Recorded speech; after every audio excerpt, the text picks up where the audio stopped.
In the frozen white hell of the Winter War, a single man became a ghost, a specter of death woven from the very fabric of the frozen landscape. For days, he had stalked them. For days, he had bled them.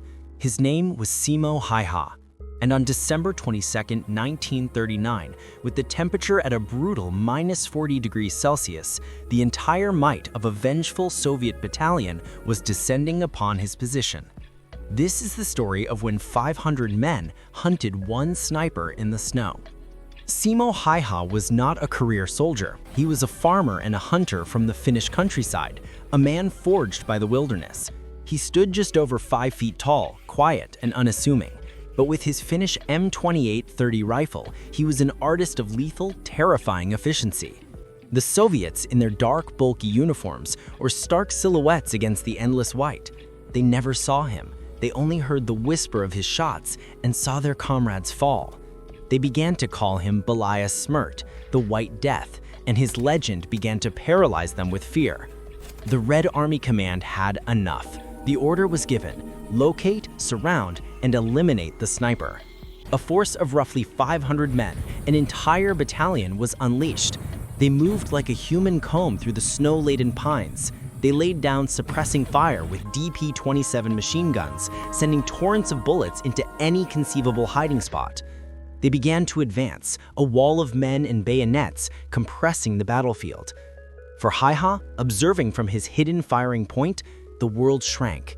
The deafening roar of random gunfire, the shouted commands in Russian, the crunch of hundreds of boots on hard snow, it was the sound of an impending end. They were 500 yards away. Then 300, the noose was tightening relentlessly. By 1400 hours, the situation was critical. Escape routes were cut off. Haiha was trapped in a shrinking pocket of forest. The enemy soldiers were now so close he could see the frost on their breath, hear the specific timbre of their voices.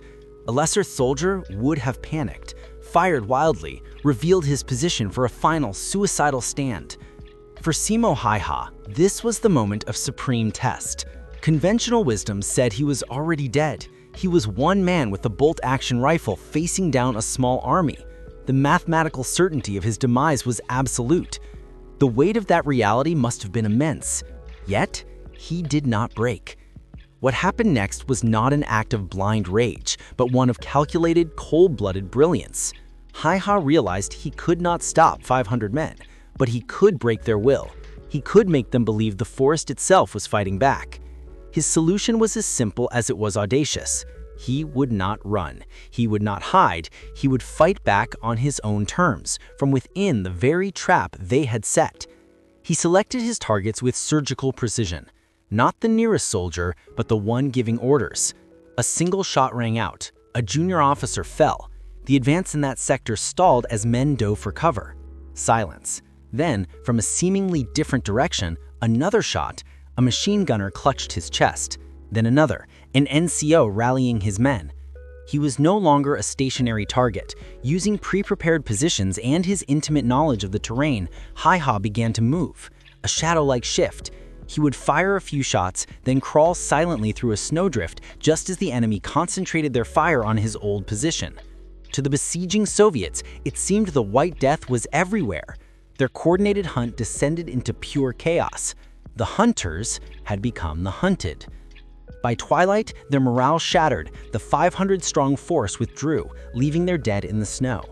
In that single day, he was credited with over 25 confirmed kills. His war would end months later, but his legend of the man who turned snow into a weapon endures. A lesson in courage, skill, and sheer will against impossible odds. This was just one forgotten chapter. Follow